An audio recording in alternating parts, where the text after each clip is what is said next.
ত্ৰাণকৰ্তা প্ৰভু যীশু খ্ৰীষ্টৰ নামত আপোনাক অভিনন্দন। পবিত্ৰ বাইবেলৰ যোহানে লিখা শুভবাৰ্তা 19 অধ্যায় 10 পদত আমি এইদৰে পঢ়িবলৈ পাওঁ। তাতে পিলাতে তেওঁক ক'লে, তুমি মোক কথা নোকোৱানে? তোমাক এৰি দিবলৈ মোৰ ক্ষমতা আছে আৰু তোমাক ক্ৰুচত দিবলৈকো মোৰ ক্ষমতা আছে। ইয়াক তুমি নাজানানে? প্ৰভু যীশুক যিহুদীবিলাকে যেতিয়া পিলাতৰ ওচৰলৈ লৈ আহিছিল, তেতিয়া যীশুক পৰীক্ষা কৰি একো দুখ নাপালে।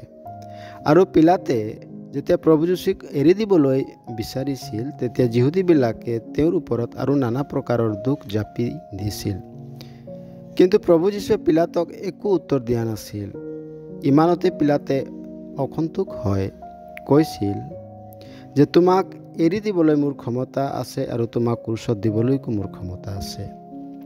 পিলাতে নিজকে এজন প্ৰভাৱী অধিকাৰী বুলি গৰ্ব কৰিছিল যে তেওঁ প্ৰভু যীশুক ক্ৰুচৰ পৰা বচাব পাৰে বা ক্ৰুচতো দিব পাৰে। পাপৰ হেতুকে পিলাতৰ চকু এইদৰে বন্ধ হৈ গ'ল যে তেওঁৰ সন্মুখত থকা ঈশ্বৰৰ সামৰ্থ্যক বুজি পাব নোৱাৰিলে।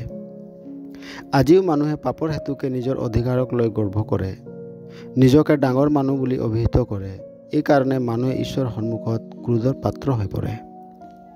মানুহক ঈশ্বৰৰ ক্ৰোধৰ পৰা বচাবলৈ প্ৰভু যীশু পিলাতৰ সন্মুখত নীৰৱ আছিল আৰু ক্ৰুচীয় মৃত্যুক সহিলে। তেওঁ তৃতীয় দিনা মৃত্যুবিলাকৰ মাজৰ পৰা জি উঠিল, যাতে মানুহে তেওঁক বিশ্বাস কৰি পাপৰ ক্ষমা ও পৰিত্ৰাণ লাভ কৰিব পাৰে। প্ৰভু যীশুক বিশ্বাস কৰাৰ দ্বাৰাই পৰিত্ৰাণ পাবলৈ ঈশ্বৰে আপোনাকো সহায় কৰক। ধন্যবাদ।